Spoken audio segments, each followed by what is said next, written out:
gracias por estar y gracias por la invitación. En este panel de aplicaciones del hidrógeno y financiamiento, vamos a comenzar con una primera charla del académico ingeniero Óscar Ferreño, porque es una charla introductoria del porqué el hidrógeno y sus derivados.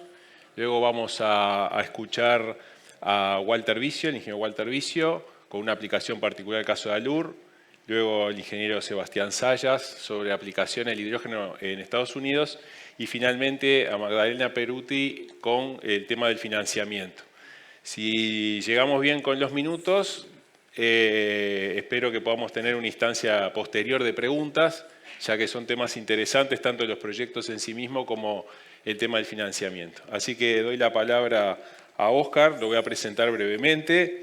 El académico ingeniero Óscar Ferreño es ingeniero industrial mecánico desde 1980. Desde entonces y hasta 2015 trabajó en el área de generación de UTE, siendo luego de 1990 responsable de la generación de energía eléctrica de fuentes hidroeléctrica térmica y desde 2004 también en eólica y solar. Desde 2015 se desempeña en Ventus. Adelante. Gracias, Mario. Buenas tardes a todos. Lo que voy a tratar de transmitir es esta pregunta: ¿por qué el hidrógeno verde y los derivados y por qué en Uruguay? Lo que voy a tratar de dar es la visión que tenemos en Ventus respecto a esto. Y para eso voy a empezar con un poquito de historia.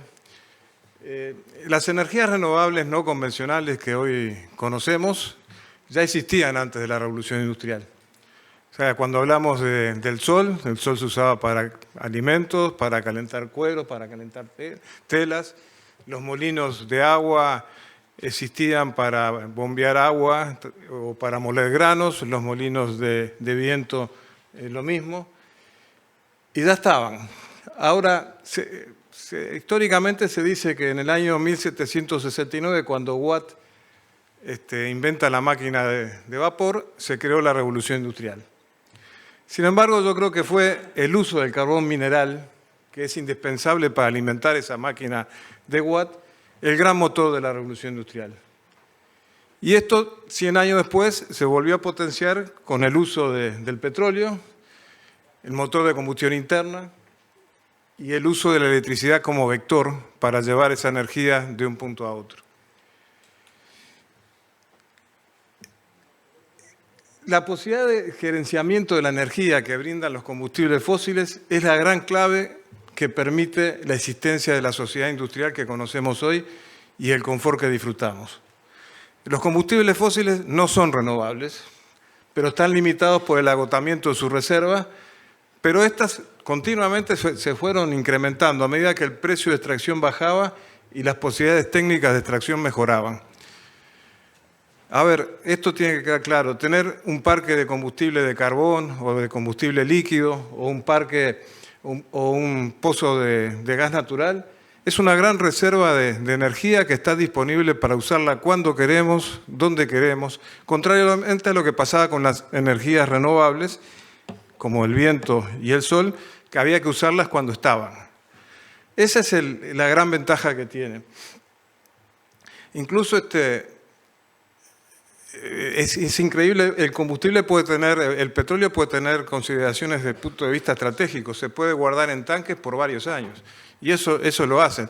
Incluso nosotros en Uruguay, pensemos que en el terminal del Este hay de repente energía reservada para varias semanas de utilización. Las mismas represas del Uruguay, desde el punto de vista eléctrico, tienen reserva para más de 5 o 6 semanas. Ese es el tema, la importancia del combustible fósil que usamos hasta ahora o las grandes centrales hidroeléctricas es la capacidad de gestionar esa energía. Y esto nos llevó a la matriz que tenemos hoy, donde los combustibles fósiles, si miramos la energía primaria, o sea, de dónde sacamos la energía, cubren el 80% de esas demandas. Y las energías renovables un 15,2%, dentro de las cuales más de la mitad son la biomasa o los residuos, la basura, simplemente. La energía nuclear, que siempre se menciona como una fuente de energía muy buena, es menos del 5%. Pensemos que si fuéramos a cambiar toda esa energía primaria por energía renovable, habría que multiplicar por 6 lo que hoy llamamos energía renovable. Pero si vamos a hablar, tenemos que tener en cuenta que la biomasa es buena parte de esa cantidad.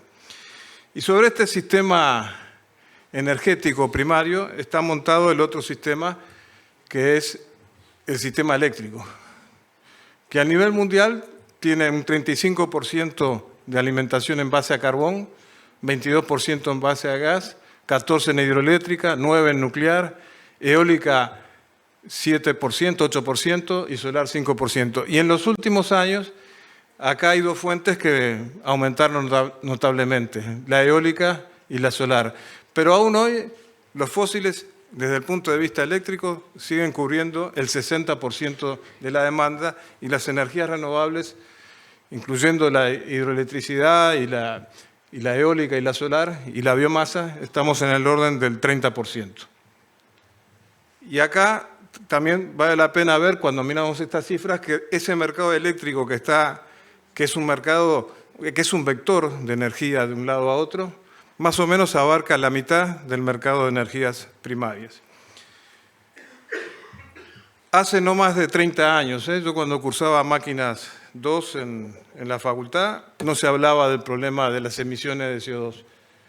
Recién hace 30 años que se tomó conciencia que seguir usando combustibles fósiles altera lo que se explicaba hoy de mañana, la proporción de gases de efecto invernadero en la atmósfera y provocan el calentamiento climático. Esto llevó a un renacer de las energías renovables. Volvieron a aparecer la eólica, volvió a aparecer la solar. Bueno, con todas las innovaciones tecnológicas, las mejoras tecnológicas que fueron teniendo, pero son las viejas energías de antes.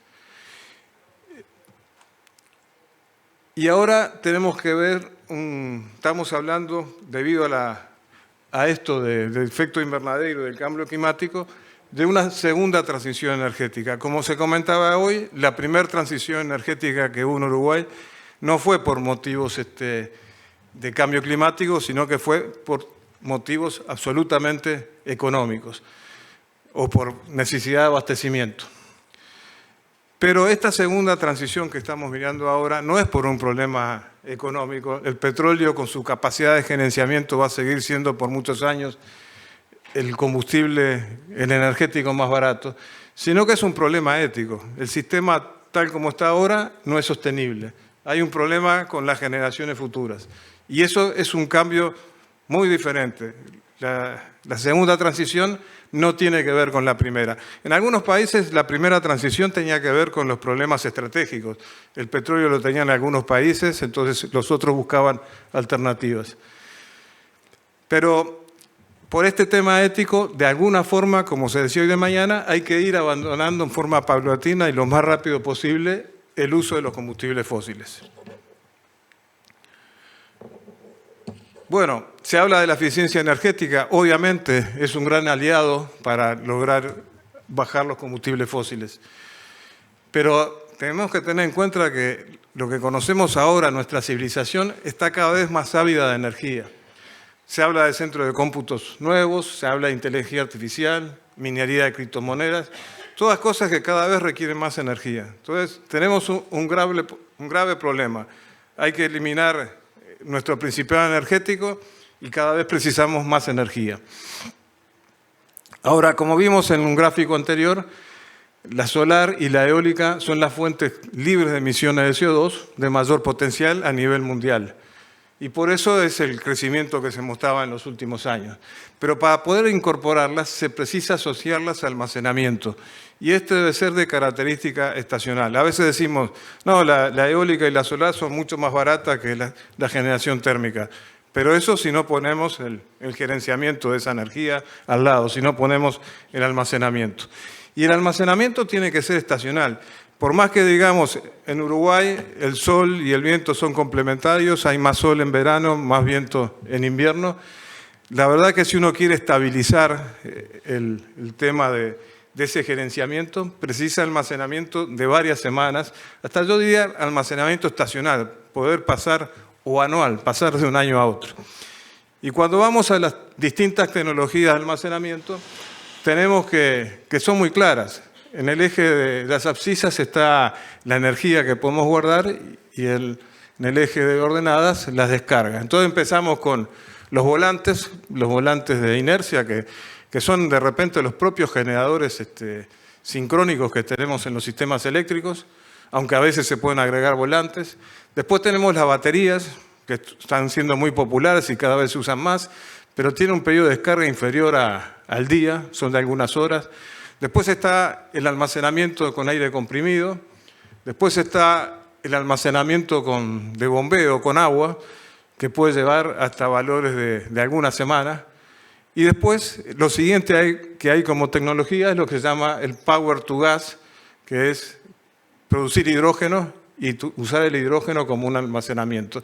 Ese es el porqué del hidrógeno. Y si queremos ir un poco más, el siguiente es el Power to Gas, pero el metano, que no es otra cosa, si lo producimos con hidrógeno producido con energía renovable, sería un gas natural que es neutro con el medio ambiente, con las emisiones de carbono.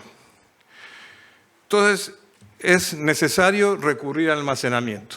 La necesidad de almacenamiento estacional lleva a utilizar al hidrógeno o a los derivados, que pueden ser los hidrocarburos sintéticos o el amoníaco directamente, de tal forma que no se aumente la proporción de carbón de la atmósfera. Es como tener un petróleo artificial que es neutro con la atmósfera. De vuelta, como dije hoy, no es un problema económico, sino que es un problema de sostenibilidad. De estos nuevos combustibles deben tener el menor costo posible, pero no podemos pedir que sean competidores o ponerlos a competir con los combustibles fósiles, porque por ahí no lo vamos a lograr. De vuelta con esta transparencia, incluso se puede ir más hacia la derecha, que sería el Power to Liquid, que es hacer el hidrocarburo artificial o el amoníaco, que serían los portadores del hidrógeno que permitirían el mejor almacenamiento.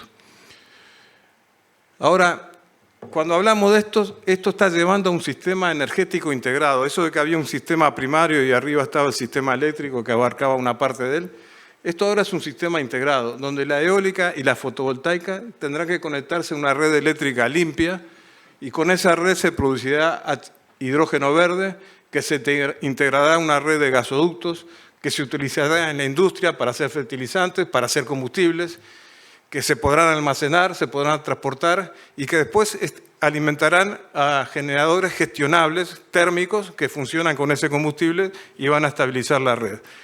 El diagrama de un sistema energético integrado sería algo así como esto: turbinas de viento, energía fotovoltaica, pasar a corriente alterna, electrolizador, producción de metanol, producción de hidrógeno, producción de metanol mezclándolo con CO2 biogénico, podemos agregarle gas de planta, y producir gas y hidrógeno y combustibles para la industria, para las refinerías de petróleo, para la movilidad y para la electricidad de generación. Y esto, si miramos, es exactamente lo que dice el punto 3.2 de la hoja de ruta del H2 Verde de Uruguay. Esa es la integración global, generación de energía al final de la cadena para volver a entrar al sistema de generación, al sistema eléctrico. Ahora, ¿por qué hidrógeno verde y derivados en Uruguay? Bueno, con esta transformación que estamos sabiendo de la segunda transición energética, la energía pasa de ser una actividad fundamentalmente minera y extractiva a una actividad de tipo agropecuario. Esto hace unos 10 años, en este mismo salón, lo trajo a la luz el doctor Montano cuando decía las renovables son actividades de tipo agropecuario.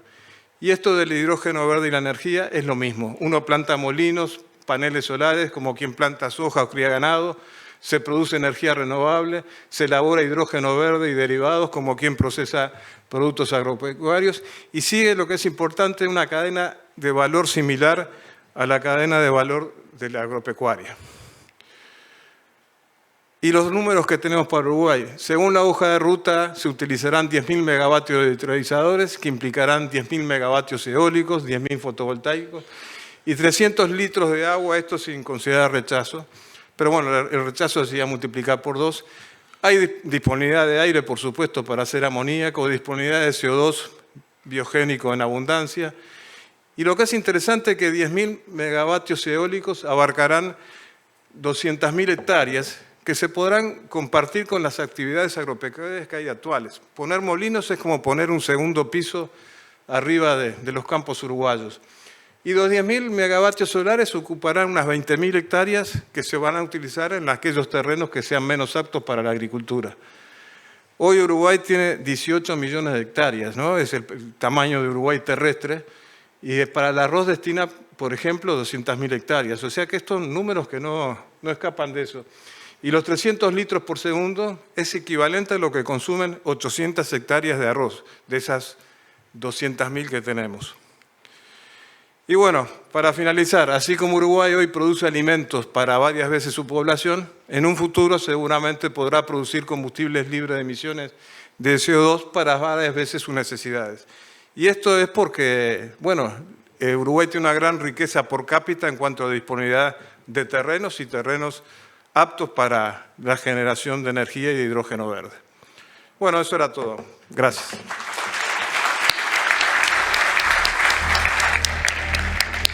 Muchas gracias, Óscar, por tu interesante presentación, que nos sirve a modo de introducción de lo que viene a continuación. Le voy a dar la palabra al ingeniero Walter Vicio, que es ingeniero químico egresado de la Universidad de la República del Uruguay, con más de 30 años de experiencia en el área industrial. Se desempeña actualmente como gerente técnico de proyectos de Alcoholes del Uruguay, Sociedad Anónima. A partir de 2006 integró los equipos de proyectos que desarrollan la producción de biocombustibles en Uruguay, bioetanol a partir de caña y cereales, así como biodiesel a partir de aceite de oleaginosos y cebo. Actualmente integra equipos técnicos para el desarrollo de combustibles sostenibles de ablación SAF por ruta de hidrotratamiento de aceites y grasas CEFA, así como la producción de biocombustibles sintéticos a partir de hidrógeno verde y anhídrido carbónico de origen biogénico. Adelante, Walter.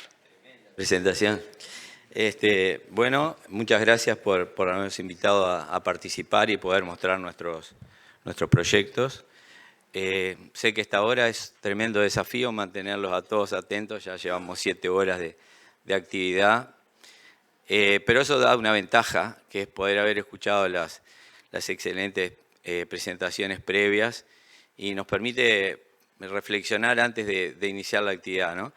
Creo que los dos presidentes de los organismos más vinculados con este tema mostraron la relevancia del proceso, es decir, no solo lo que está en el momento ni lo que viene, sino el camino. Y creo que en ese sentido Alur también tiene su camino, es una empresa joven, se creó en el año 2006, se transformó en el brazo verde de Alur porque promueve los proyectos de producción de biocombustibles, pero siempre trabajando en conjunto con Alur. Acá hay muchos integrantes del equipo que estamos trabajando en estos nuevos proyectos.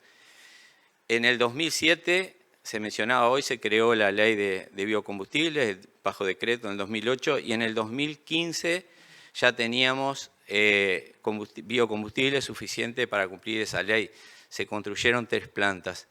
Entonces eso creo que es una buena tarjeta de presentación para creer que vamos a poder también avanzar con estos nuevos proyectos de otra generación de combustibles, que además tienen una particularidad. Cuando hicimos aquella primera intervención, hablábamos de mercados locales definidos y sabíamos que estaba la demanda. En este caso, si bien sabemos que está la demanda, es para mercados globales y vamos a tener que tener competitividad. Entonces, tenemos una cartera de proyectos que están dentro de la estrategia de transición energética del Grupo ANCAP. Los dos más relevantes, ambos están en una etapa de ingeniería básica y generando la información para tratar de llegar a la decisión final de inversión en el año próximo. Los dos más relevantes son, como ha sido mencionado aquí, el proyecto de producción de e-fuels a partir de CO2 biogénico e hidrógeno renovable en Paysandú, que bueno, todos vimos la escala que tiene, y yo realmente agradezco el análisis objetivo que se hizo tanto de la matriz energética asociada como la disponibilidad de agua requerida, que son de los puntos que bueno, generan más confusión en la población, y en estos temas creo que lo que hay que hacer es echar claridad. Y el otro es un proyecto que está llevando adelante Alur ANCAP, que es la producción de un biocombustible de aviación o green diesel con recursos propios, es decir, no es un desarrollador que lo está llevando adelante, como es el caso de HIF Global, sino que realmente es la estructura de Alur y ANCAP que lo están desarrollando. Me comí casi 3 minutos del tiempo disponible, pero no tenía preparada esta previa, pero creo que está bueno contextualizar en función de lo que se viene hablando.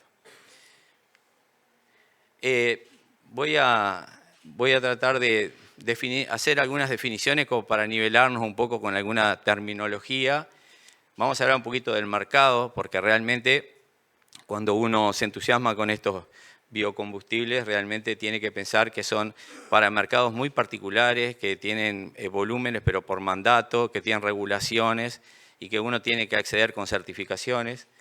Vamos a hablar un poquito sobre la ruta JEFA, es una de las 6 rutas que están aprobadas para la producción de estos biocombustibles y es la que Alur y ANCAP han decidido llevar adelante, dado que utiliza las mismas materias primas que hoy nosotros utilizamos para biodiesel, aunque en otra escala. Y por último, le voy a dar algunos datos del proyecto en sí, cosas que ya adelantó un poco Alejandro hoy de mañana. Por suerte tengo en la presentación las mismas fechas, así que es alineación estratégica, digamos. Bueno, JEFA, la ruta JEFA es un hidrotratamiento de aceites vegetales y grasas. La refinería de La Teja tiene hidrotratamientos, entonces eso es una de las fortalezas que tiene el proyecto. HVO es un biogasoil, es cuando se obtiene un biocombustible a partir del biotratamiento de aceites vegetales, pero también pueden ser grasas vacuna. Y el SAF es el Sustainable Aviation Fuel, que es un biojet, que es incrementar un proceso más en el proceso de la refinería y hacer más intenso algún otro pretratamiento. Van a ver mucha información de Argus, que es una empresa de inteligencia de mercado, de commodities y energía, que es la que ha generado más información para el análisis de factibilidad de este tipo de proyectos. Bueno, en definitiva, cuando uno trata de hacer algo nuevo, tiene que tratar de ver cuáles son las ventajas que ofrece. Y todos conocemos algunas desventajas de su competidor inicial, que es el biodiesel.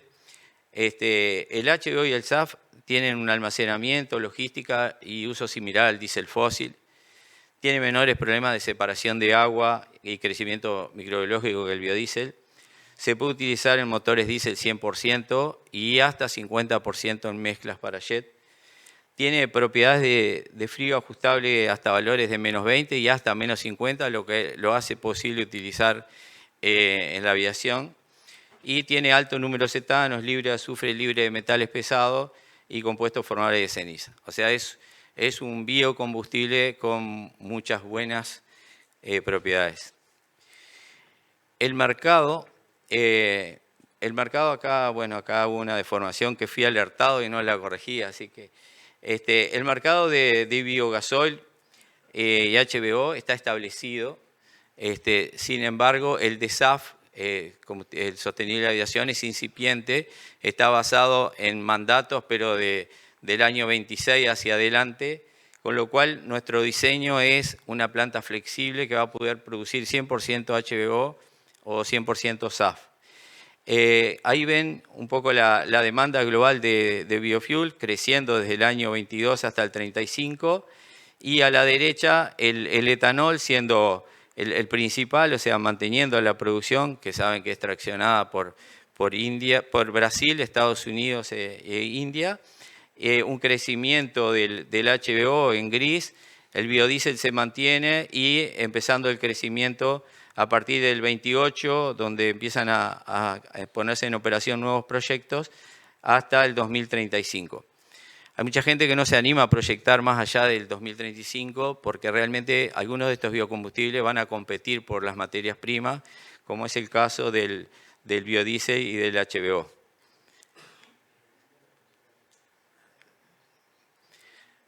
¿Cuál es la oportunidad del SAF? bueno, el mercado que nosotros entendemos donde hay que apuntar y que es donde están los principales mandatos es la aviación. La aviación es responsable por el 3% de las emisiones globales de CO2. La electrificación no es una solución, no se puede cambiar una batería allá arriba. Y las aerolíneas, si bien tienen estrategias para la descarbonización, gran parte de ella está asociada al hecho de que van a usar combustibles de aviación. Y hay incentivos fuertes y mandatos en la Unión Europea y Estados Unidos. Esta gráfica que anda por todas las presentaciones, digamos, muestra realmente en verde que gran parte del net zero que plantea la aviación está basada en el uso de combustibles de sostenible aviación. Por otro lado, las proyecciones de oferta y demanda muestran que realmente va a haber la demanda siempre va a ser mayor que la oferta, con lo cual da una perspectiva de mercado muy, muy positiva. Los países que van a ser demandantes de SAF van a ser Estados Unidos y Europa, y probablemente los países que tengan superávit y que pueden ser suministradores van a estar en América Latina, Asia y Canadá. Bueno, la ruta EFA, que es nuestro proyecto, y dentro de poco vamos a comenzar la difusión de este proyecto. Como les decía, es una de las 6 rutas aprobadas por la ASTM, una norma D7566, que lo que hace es un hidrocraqueo de los aceites y las grasas. Después hay una destilación y hay un conjunto de productos que ahora los vamos a ver más en detalle, y que esta norma permite mezclar hasta en un 50%. Esto es la pregunta de examen, digamos. ¿En qué se usa el hidrógeno? Bueno, el hidrógeno, arriba hay una representación de algunos ácidos grasos. El hidrógeno hace unos procesos de hidrogenación, corta algunos enlaces y genera propano, nafta, jet y diésel. Se utilizan aproximadamente 40 a 45 kilos de hidrógeno por tonelada de producto. Cuando uno va al otro proyecto, al proyecto de eFuels, esto se multiplica por 8 o por 10, porque en realidad en el otro caso uno parte de un carbono que ya tuvo un proceso de combustión y tiene como que hacer una regresión para después empezar a sintetizar los productos. Bien, ¿cuál es el proyecto del grupo ANCAP? Nosotros hicimos un estudio de factibilidad con una consultora internacional que empezamos en septiembre del año pasado y lo terminamos ahí por abril. Realmente fue muy laborioso porque con la competencia que va a haber por estas materias primas tuvimos que hacer algunas prospecciones a niveles regionales y también tuvimos que ir a muchos off-takers para ver la visión que tenían de este tipo de proyecto.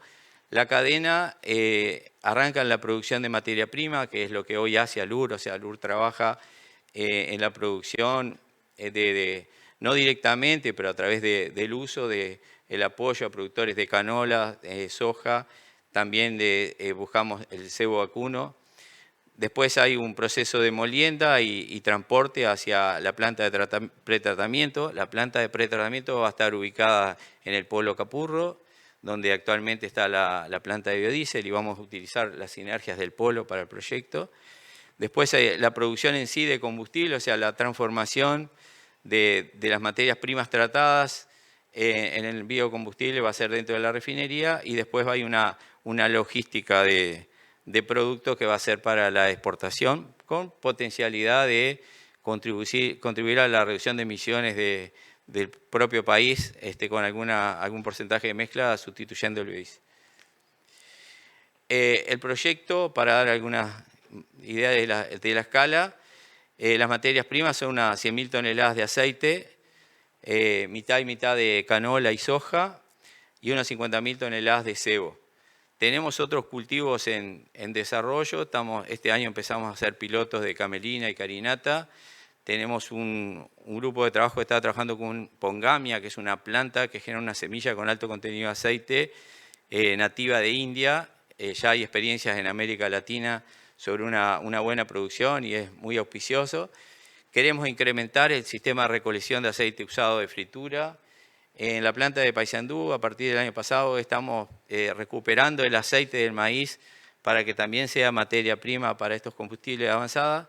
Y por sobre todas las cosas, y algo que ha sido muy valorado por las empresas que se han arrimado al UR para trabajar en este proyecto, tenemos certificaciones de materias primas, 2BS, por ejemplo, para Europa, ISCC para las plantas, EPA para las plantas y trabajando ahora en EPA para la canola, para permitir acceder a los mercados americanos.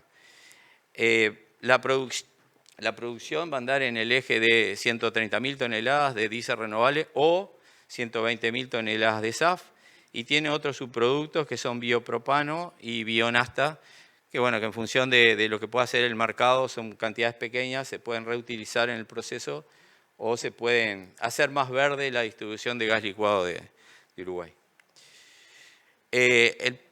Cuando uno habla de este tipo de biocombustible, es muy importante, bueno, que la intensidad de carbono sea la correcta, o sea, que sean certificables, elegibles como combustibles sostenibles. El excedente de hidrógeno que tiene la refinería tiene una huella, una intensidad de carbono bastante inferior a lo que se obtiene por un hidrógeno por steam reforming de metano. Lo mismo que los requisitos de Corsia y la Red 2, que son las directrices europeas, son superiores a la huella que tiene nuestra canola y más aún en el caso de nuestro cebo. Es decir, tenemos materias primas que son aceites, cebos e hidrógeno que cumplen los requisitos internacionales. Físicamente, en la planta de pretratamiento en Capurro, la planta de producción de SAF HBO en la refinería, actualmente esos dos puntos están conectados por un ducto que hoy lleva biodiesel a la refinería para mezclar con el gasoil, mañana va a llevar las materias primas pretratadas para que se produzca HBO SAF. Los próximos pasos, bueno, como decía hoy Alejandro, la refinería La Teja está seleccionando el licenciante y por comenzar a hacer la ingeniería básica. Hay otro equipo de trabajo que está haciendo el llamado para el pretratamiento en las instalaciones de ALUR. Con una consultora chilena estamos elaborando el llamado a expresión de interés, que es lo que anunció mediados de agosto, Yamila, mediados de agosto, ¿no? Para no. Y después, más o menos sobre septiembre, octubre, vamos a hacer el llamado con los términos de referencia para buscar socios para un emprendimiento que tiene dos riesgos principales. El primero es el abastecimiento de las materias primas, porque se espera una competencia muy grande por estas materias primas, y el segundo son los off-takers. En una prospección inicial hay más de 55 empresas interesadas, algunas como materias primas, otras como off-taker, pero hay más de 25 interesadas en toda la cadena, con lo cual somos muy optimistas de que esto va a funcionar. La idea es tener todo esto pronto para en el primer cuatrimestre del 2025 tomar la decisión final de inversión, y inventé el cuarto cuatrimestre, o sea, un año más largo, es el tercero ahí, es donde esperamos la operación comercial de este emprendimiento. Bueno, eso era lo que les tenía para contar, así que les agradezco. Muchas gracias, Walter. Muchas gracias por esta presentación. Interesante este ejemplo en Uruguay. Ahora vamos a algunas aplicaciones en los Estados Unidos, a cargo del ingeniero Sebastián Sayas. Es ingeniero ejecutivo con más de 20 años de experiencia en diversos sectores como bienes de consumo, alimentación, materias primas, energía y construcción. En la actualidad, Sebastián dirige la estrategia energética como responsable de energía de CCI Global y VP de Energía y Electricidad de Red Tree en Estados Unidos. Además, es miembro del directorio de ADME y a lo largo de su carrera ha gestionado con éxito activo gran valor y dirigido equipos multidisciplinarios para lograr resultados en entornos complejos, con experiencia en gestión de la energía, políticas energéticas, operaciones, ingeniería, gestión de proyectos y cadena de suministro en el marco de mejora continua. Así que adelante, Sebastián. Buenas tardes, gracias Mario. Gracias a los antecesores, excelentes presentaciones. En este caso, La idea de comentar es algunas experiencias que estamos haciendo de hidrógeno, de generación de hidrógeno en Estados Unidos. Pero antes de eso vamos a hacer una pequeña presentación de CCI Global, para quienes no la conocen. ¿Eso sí? Ok. CCI, bueno, tenemos experiencia en más de 35 países. Hemos realizado más de 3.000 proyectos, ¿sí? La empresa número 1 en Uruguay, referente en las Américas, y estamos con presencia en Estados Unidos hace 2 años. Tenemos más de 44 años de experiencia. La facturación anual está por encima de 35 millones de dólares. Y hoy día somos más de 400 personas en toda la empresa. Ahí en el mapa, digamos, de una manera se puede ver la presencia mundial. Tenemos oficinas en donde están los puntos verdes. La oficina central es aquí en Montevideo. Tenemos oficinas en Argentina, Paraguay y 3 oficinas en Estados Unidos. Una en Chicago, California y Pittsburgh, ¿sí? Y los puntos rojos son donde hemos desarrollado proyectos a lo largo de estos 44 años. En particular, dentro de los negocios de energía, estamos trabajando en lo que es hidrógeno, energía renovable, transmisión y distribución, ¿sí? Ciclos de generación de energía térmica, movilidad eléctrica y eficiencia energética. Bien. La idea, como les decía, es contar algunos proyectos que estamos desarrollando en Estados Unidos. Como me gusta decir a mí, estamos exportando talento y conocimiento, ¿sí? Gran parte del equipo que ha trabajado en estos proyectos está sentado ya en la mitad del auditorio. Así que, sin más, vamos a comentar un proyecto que es el de aquí abajo, el rojo, que se llama Baton Rouge, que es generación de 15 toneladas por día de hidrógeno, 360 toneladas por día de CO2. El segundo es el de Wyoming, que la materia prima es carbón, ¿sí? Genera también 15 toneladas por día, 360 toneladas de CO2. Y el de Arkansas es uno que se genera a partir de residuos avícolas, ¿sí? De 400 toneladas diarias de materia prima y genera 30 toneladas por día de hidrógeno y hasta 700 toneladas de CO2. Además tiene energía solar y baterías. La idea obviamente es una presentación de alto nivel, digamos, en donde el primer proyecto, el de Baton Rouge, es en Luisiana, ¿sí? Ahí se puede ver una imagen 3D de la planta, donde tiene los distintos pasos, ¿sí? El punto 1 es todo lo que es el material handling, o sea, la recepción de la materia prima, el almacenamiento, la torrefacción, que es un método de mejorar, digamos, las propiedades de combustión del biomasa. Luego la torre de gasificación, como se ve ahí en el punto 2. Y de esa torre, digamos, obtenemos hidrógeno y CO2 que luego se comprime, se purifica, se almacena y se carga, ¿sí? Y se despacha en camiones en este caso. Luego el proyecto los datos. Como materia prima tenemos biomasa, ¿sí? Como decía, produce 15 toneladas de hidrógeno, 360 de CO2. Hay un proceso que es un bucle químico, ¿sí? Que le llaman Bray-Loop, el cliente nuestro, ¿sí? Y es el core business, digamos, del proyecto. Este proyecto está en curso, en busca de fondos, y bueno, eso es una noticia que salió de Forbes el año pasado. Un proyecto similar es en Wyoming. En este caso, la materia prima, en vez de ser biomasa, es carbón, ¿sí? El ciclo de producción es muy similar, ¿sí? Este es el render de 3D. Participamos en las etapas de generación del diagrama de flujos, análisis de balance de carga, de masa, etc. La idea no es entrar en detalle, pero sí contar los distintos servicios que estamos haciendo. Y el tercero, que es el de Arkansas, que se llama Chicken Poultry Litter. O sea, la idea es convertir residuos biológicos en productos de alto valor, ¿sí? Que hasta incluso se podría pensar en una zona de Canelones, que por ejemplo hay mucha producción avícola, ¿sí? En donde el estado de Arkansas ocupa el tercer lugar, ¿sí? en producción avícola. Hay más de 6.500 granjas en ese estado.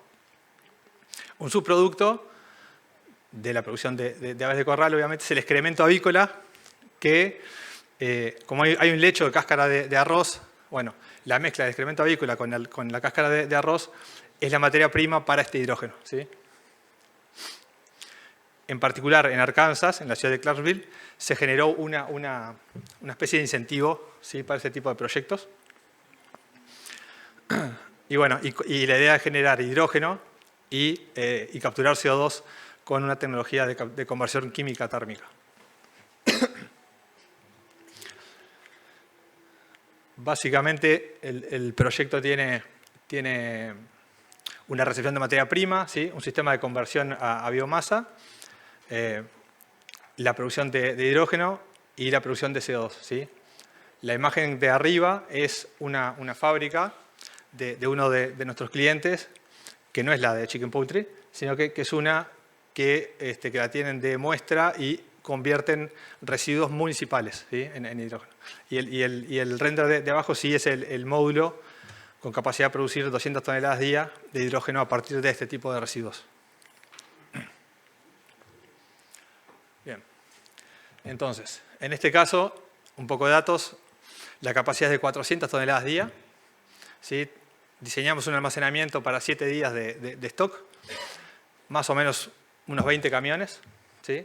El proceso es de gasificación de la biomasa, con el mismo diseño de capacidad. Con esto podemos producir 38 toneladas día de hidrógeno, licuado son 30 toneladas día, unos 8 camiones, y 700 toneladas día de CO2, ¿sí?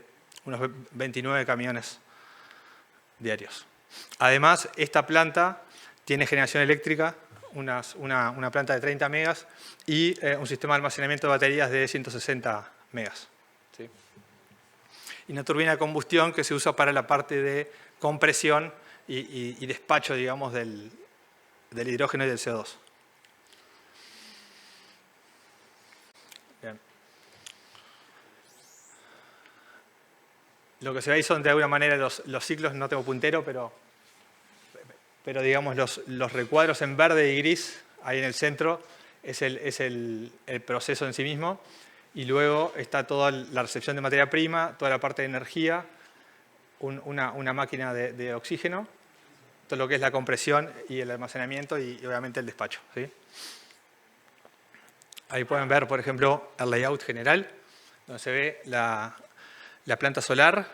No se llegan a ver, pero hay un sistema de baterías en la parte inferior y luego, digamos, los distintos procesos. Por ejemplo, esta otra toma está mejor. Está previsto una ampliación en la fase 2 y fase 3. Ahí, como se ve, hay como una sombra en los lugares que se piensan para futuro. Debajo se ve el manejo de la materia prima, la torre de gasificación. Bien, y por último, comentar que este tipo de proceso en general tiene un incentivo fiscal de Estados Unidos, ¿sí?, a partir del IRA. Además, tiene una demanda eléctrica que es menor a la electrólisis, es un cuarto de la electrólisis. Es una alternativa al compostaje o a enterrar en vertedero este tipo de residuos. Por lo tanto, también genera una emisión baja de carbono o negativa, digamos, ¿no? Así que nada, como les comentaba, en definitiva, queríamos contar esto como para contar que estamos exportando talento al mundo, exportando conocimientos, pero también aprendiendo de estas experiencias que sin duda nos van a servir cuando gran parte de los proyectos que se han comentado en el día de hoy avancen y tengamos oportunidad de poder implementarlos acá en Uruguay. Gracias. Muchas gracias, Sebastián. Ahora que vimos algunos ejemplos interesantes de aplicaciones, vamos al financiamiento. Y vamos a invitar a la contadora Magdalena Peruti, que es líder de la práctica de asesoramiento financiero de KPMG para Uruguay y Paraguay, con más de 25 años de experiencia y alta especialización en financiamiento de proyectos de infraestructura de energía. En este sentido, ha liderado el asesoramiento de proyectos de energías renovables como parques eólicos y granjas solares, proyectos carreteros, vías férreas, líneas de alta tensión, aguas, puertos, proyectos de infraestructura educativa y social, entre otros en Uruguay, Paraguay y Argentina, por más de 7.000 millones de dólares. Adicionalmente, es profesora titular en curso de posgrado y maestría en finanzas en la Universidad de la República, así como también en la Universidad de Montevideo y la Universidad Católica del Uruguay. Adelante, Magdalena. Muchas gracias, por la presentación. Bueno, gracias por la oportunidad de estar acá y bueno, buenas tardes a todos los que están aquí y a los que están también en el streaming. Imagino que todos tienen ganas de irse a tomar el café, así que voy a tratar de ser lo más breve posible. Mi mirada es un poquito distinta a la de los paneles que hemos tenido, tratando de ver un poquito con una mirada más global, no solo tan de Uruguay, cuáles han sido y cuáles están siendo los desafíos que se está enfrentando en conseguir el financiamiento para los proyectos, sobre todo los de hidrógeno, que son más desafiantes, donde se comparte también la innovación que estamos viviendo aquí en Uruguay, es la innovación que también se está viviendo en otros mercados y eso enfrenta desafíos diferentes de cara a buscar el financiamiento que se requiere. Un poco el hilo conductor de la presentación va a tratar de entender, bueno, qué es lo que está pasando globalmente, cuáles son las oportunidades para Uruguay y los desafíos que estamos viendo de acceso al financiamiento.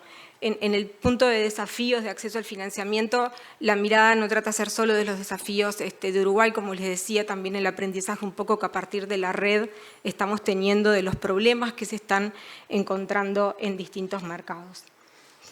Desde el punto de vista de lo que son las necesidades globales, los compromisos del Acuerdo de París han generado que la producción de energías renovables tenga que crecer a una escala gigantesca en base a lo que se está viendo. Y día a día que pasa, cada año que vemos que no llegamos a la meta que teníamos para ese año de generación de energías renovables, es como que el desafío de los años siguientes se van acumulando. Hoy en día lo que dice la Agencia Internacional de Energía es que las adiciones de capacidad anual de energía renovable que tendríamos que estar agregando de acá al 2030 son 1.200 gigavatios.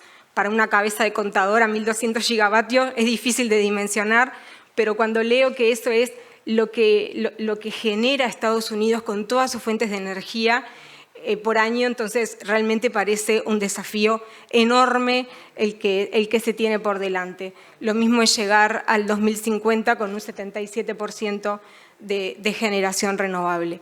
¿Cuáles son las barreras que en base a un estudio que hizo KPMG a distintos actores, en distintos mercados, en distintas geografías, son las que están llevando a que no se esté pudiendo llegar a las metas anuales de generación renovable? Tenemos 10 barreras identificadas en este sentido. La primera de ellas tiene que ver con las estructuras de mercado. Las estructuras de mercado están pensadas para premiar una generación que no sea intermitente como lo es la renovable. ¿Sí? La renovable, el sol a veces no brilla, el viento a veces no sopla y esa es, como lo explicaba bien Oscar, esa es una realidad de la generación renovable y los mercados tienen que generar los premios y los incentivos para que eso no sea un obstáculo para incorporar energías renovables. Soluciones de almacenamiento. Bueno, como también bien lo explicaba Oscar, el almacenamiento pasa a ser una necesidad cuando combinamos fuentes muy importantes de energía renovable, cuando inyectamos toda esa energía renovable en la red y pasamos a depender de fuentes significativas de energía renovable. De hecho, UTE, el Despacho Nacional de Carga, tiene mucho know-how en ese sentido, que sin que nosotros lo percibamos, digamos, realmente el desafío de combinar tantas fuentes de energía y con esta característica de intermitencia seguro que es un desafío del día a día importante del Despacho Nacional de Carga. Obviamente que el hidrógeno verde aquí tiene mucho para aportar en lo que hace a las soluciones de almacenamiento. Una tercera barrera en lo que llamamos las licencias sociales para poder operar. La comunidad tiene que estar informada y tienen que entender por qué esto es importante para la población, un poco como bien explicaban hoy, esto también pasa a ser un tema ético el aumentar la generación renovable. Y esto también tiene que ver con que la sociedad acepte y se comprometa y se empodere de esta necesidad. Y para eso es necesario comunicar y para eso es necesario enseñar y hay que transmitir y obtener estas licencias sociales para poder avanzar de una manera más rápida. Acceso al capital. Esta transición energética requiere 5 billones de dólares de inversión anuales. Es una cifra gigante. La marco no porque sea la más importante de las 10, sino porque luego vamos a hablar un poquito más del tema del financiamiento. Otra de las barreras tienen que ver con el problema en la cadena de suministros. Es decir, no es tan rápido implementar proyectos de generación de energía cuando en realidad estamos dependiendo de una cadena de suministros que vio que tenía varios desafíos para resolver y sobre todo esto quedó mucho más en evidencia durante la pandemia. El comprar mercados emergentes, es decir, los mercados emergentes necesitan ser parte del proceso. Si este proceso se genera solo en los países desarrollados, el mundo no va a llegar a la meta. O sea, realmente los mercados emergentes tienen que estar on board en estos procesos y el financiamiento tiene que ir también hacia los mercados emergentes para lograr implementar esta transición. Tiene que haber inversión en infraestructura para la red, no es solamente invertir en la generación renovable, sino que haya una red que lo soporte y que pueda realmente balancear esa oferta y esa demanda con eficiencia. Acceso a materias primas. Toda la inversión en renovables requiere muchos minerales. Esto implica que se invierta también mucho más en la explotación de los minerales a nivel global. Se dice que tenemos que cuadriplicar la explotación minera necesaria para poder producir los equipamientos que van a permitir esta generación renovable tan ansiada para lograr estos compromisos. Todo lo que hace a la planificación y a la permisología. Si no tenemos planificado cuáles son las regulaciones, los permisos que se requieren cumplir para poder llegar a esta generación renovable, tampoco vamos a lograr, como planeta, digamos, lograr implementar efectivamente esta transmisión energética. Un estudio de Estados Unidos decía que en Estados Unidos demoran 10 años entre que se identifica la necesidad y que efectivamente la energía limpia está pasando por las redes de alta tensión. Entonces, en Uruguay este proceso llevó 8 años, por eso nos miran con cariño, como diciendo cómo lo lograron. A veces todos tenemos la sensación de que las cosas demoran, pero realmente demoran no solo en Uruguay, demoran a nivel, en todos los países, porque bueno, son proyectos complejos que requieren muchos análisis y estudios. Del mismo modo, todo esto debe hacerse en sintonía con la protección de la naturaleza y la biodiversidad, lo que hace a la explotación minera y todo proceso industrial tiene un impacto en el medio ambiente y requiere un cuidado del medio ambiente y los protocolos necesarios para que esto suceda. Entonces, bueno, tomando estas barreras como entendimiento de qué es lo que está haciendo que el mundo no logre incrementar esta generación renovable al ritmo que se espera, bueno, vemos un poco dónde está Uruguay. Y aquí es lo que decimos, Uruguay transitó con éxito esa primera etapa de transición, captó 8.000 millones de inversión público-privada para poderlo hacer. ¿Y cómo fue capaz Uruguay de capturar 8.000 millones de inversión en tan poco tiempo? Y bueno, los pilares, digamos, de alguna manera de éxito de ese proceso tiene que ver con una estructuración de proyectos muy bien diseñada, con contratos de PPA, con los contratos de off-taker, con UTE, adecuadamente diseñados. UTE como organismo, como ente, goza también de lo que es la garantía soberana por su carta orgánica, con lo cual habilitó a la confianza que el país inspiraba en esos inversores para poder implementar la estrategia. Y eso, bueno, combinado con un know-how necesario de cómo operar una red en esas condiciones de intermitencia, como decíamos. También los subsidios y los mecanismos de promoción de inversión a la generación renovable fueron exitosos para capturar esa inversión en tan poco tiempo.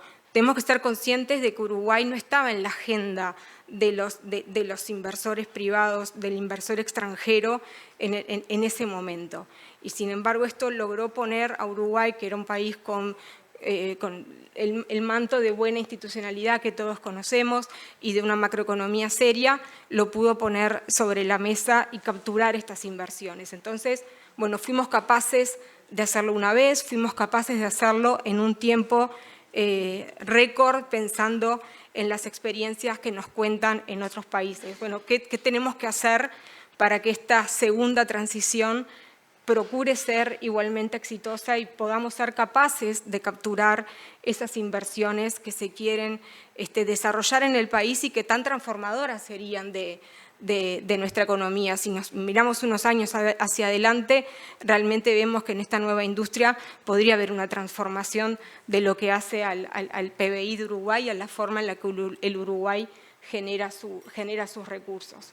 Pero bueno, tenemos los recursos de sol, de agua, de CO2 biogénico para poder producir productos con valor agregado. Tenemos una logística que nos habilita la exportación, tenemos salida al Océano Atlántico, que eso nos habilita la llegada al mercado europeo, tenemos la capacidad institucional y condiciones de estabilidad jurídicas y macroeconómicas, con lo cual se da un manto importante para poder seguir avanzando hacia la siguiente etapa. ¿Qué desafíos son los que tenemos que pensar? Bueno, ¿cuál es la oferta de financiamiento que existe? Existe una oferta creciente hacia proyectos sostenibles, ¿sí? Pero eso no significa que porque el proyecto sea sostenible encuentre financiamiento. Ningún financiamiento se otorga si el proyecto no está bien diseñado, tiene sus riesgos bien analizados, tiene sus riesgos cubiertos y ofrece a ese inversor una rentabilidad razonable para el riesgo que está dispuesto a asumir. Entonces tenemos que partir de la base de que todo proyecto tiene que estar dentro de ese marco de una buena estructuración para que el financiamiento aparezca. Hay un dato no menor que tenemos que ser conscientes, que es que en el momento que transitamos esa primera transición y que logramos capturar esos 8.000 millones de dólares de inversión público-privada, estábamos en otro contexto de tasas de interés, ¿sí? O sea, hoy las tasas de interés siguen presionando al alza y obviamente eso también encarece los proyectos y cuando pensamos en el hidrógeno encarecen proyectos que hoy en día ya requieren la disposición a pagar un sobreprecio por tener un combustible, por ejemplo, verde en lugar de un combustible de origen fósil. Entonces son presiones que de alguna manera en este contexto de alguna forma desincentivan o generan una espera a que las condiciones de tasa de interés se reacomoden. Si pasamos a ver los desafíos en sí del financiamiento, no pretende ser una lista taxativa, sino aquellos que en base a la experiencia que hemos visto en distintos mercados creemos que son los más relevantes. El primero es tener fuertes contratos de offtake. Los contratos de offtake necesitan establecer volumen, necesitan establecer claridad en los precios, claridad en los plazos para asegurar el repago y calidad crediticia de ese offtaker. No podemos pensar levantar financiamientos significativos si ese offtaker no es de una sólida calidad crediticia. En este caso ya no tenemos al Estado en ese rol para muchos de los emprendimientos en los que se están pensando. Capacidad financiera de los promotores para dar soporte. Estamos frente a proyectos que todavía tienen una cuota importante de innovación tecnológica. Por lo tanto, el requerimiento de capital y de costos de proyecto durante la etapa de construcción de esas plantas no es tan cerrado como en otros contextos. Por lo tanto, tenemos que tener un soporte de promotores que esté dispuesto a dar respuesta frente a distintos inconvenientes imprevistos que sucedan durante el proceso. Porque además ese offtaker no nos va a asegurar que terminamos una planta a tiempo. Ese offtaker lo que nos va a decir es, si sos capaz de producir, yo me comprometo a comprarte. Pero para el financiamiento tenemos que ser sólidos en poder demostrar que somos capaces de producir esa planta. El tercer punto tiene que ver con la previsibilidad de las inversiones. En los últimos tiempos esta demanda creciente por proyectos renovables ha generado presiones al alza en los costos de logística, en los costos también de los equipos y eso genera presión a la rentabilidad de los proyectos. La ansiada reducción de las tasas de interés, este gráfico de alguna manera muestra dónde estaban las expectativas y dónde sigue estando la tasa de interés, con lo cual el alza en la tasa de interés genera un desincentivo a la inversión inmediata, sino que de alguna manera busca esperar a que en algún momento bajen las tasas de interés. Un quinto aspecto son estudios ambientales profundos que identifiquen y gestionen de manera temprana el impacto ambiental de llevar adelante proyectos. Hemos visto en otros mercados, sobre todo, a veces debilidad en los estudios ambientales, que cuando eso se lleva a los ojos de los inversores detienen las inversiones y el apetito por ellas debido a estos mismos aspectos. Y por último, y no menor, todo lo que hace a la preparación de regulaciones, habilitaciones, permisos. Hoy Gonzalo nos hablaba de todo lo que se está haciendo de la Asociación Uruguaya de Hidrógeno para preparar justamente y para impulsar este último aspecto. Así que bueno, esos serían algunos de los puntos de desafío a pensar, a trabajar y a tener presente, porque deben estar razonablemente resueltos para generar proyectos atractivos, rentables, que capturen el financiamiento, no solo de aquellos que están dispuestos a invertir como equity, sino también aquellos que están dispuestos a prestar fondos. Muchas gracias. Muchas gracias, Magdalena. Yo creo que estamos con tiempo para un par de preguntas.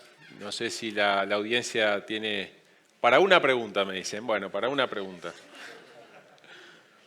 No sé si alguien quiere tomar el micrófono y hacer alguna pregunta a los panelistas. Tal vez quieren tomar café y preguntar después. A mí me gustaría simplemente una pregunta abierta para que, bueno, entre todos puedan hacer sus comentarios.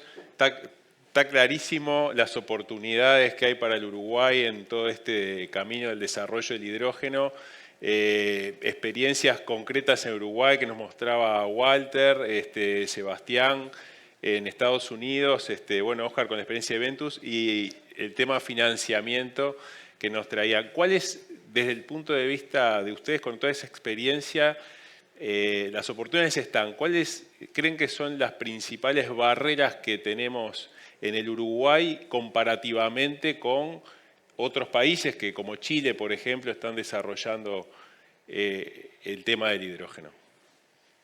¿Cuál es la visión que tienen? ¿Tienen el micrófono ahí? Bien.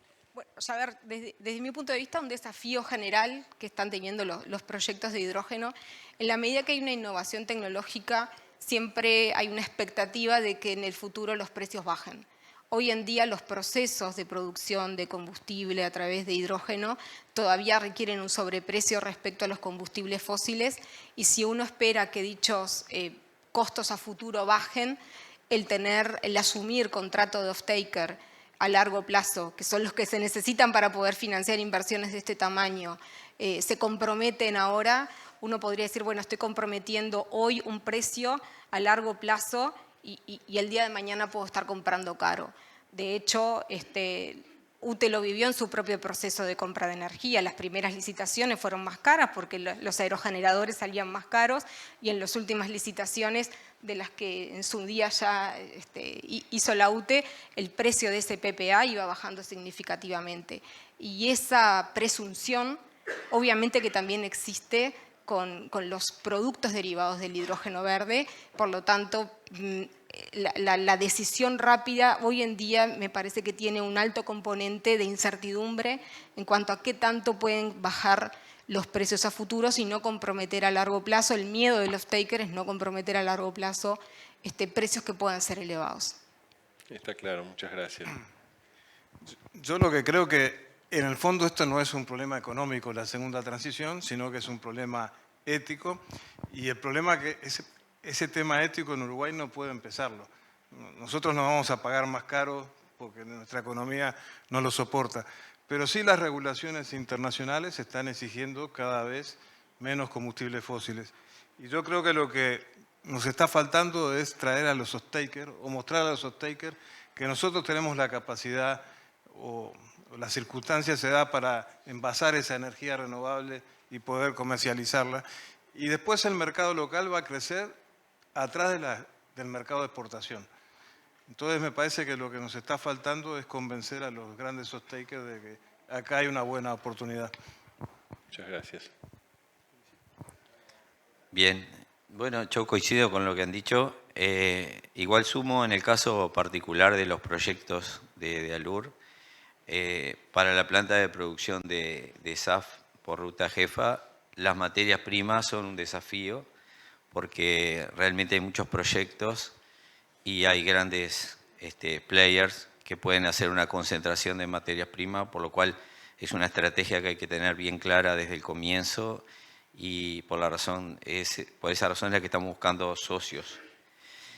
Para el caso de la otra planta, que es producir combustibles sintéticos, la certificación de la biomasa y del CO2 es algo móvil, o sea, la red 3, la red 4 y así sucesivamente cada vez se están poniendo más requisitos y creo que eso le da cierta incertidumbre a esa etapa del proceso, que en algún momento tiene que converger a algo que dé más garantías para que en los tiempos razonables de desarrollo de un proyecto no haya cambios.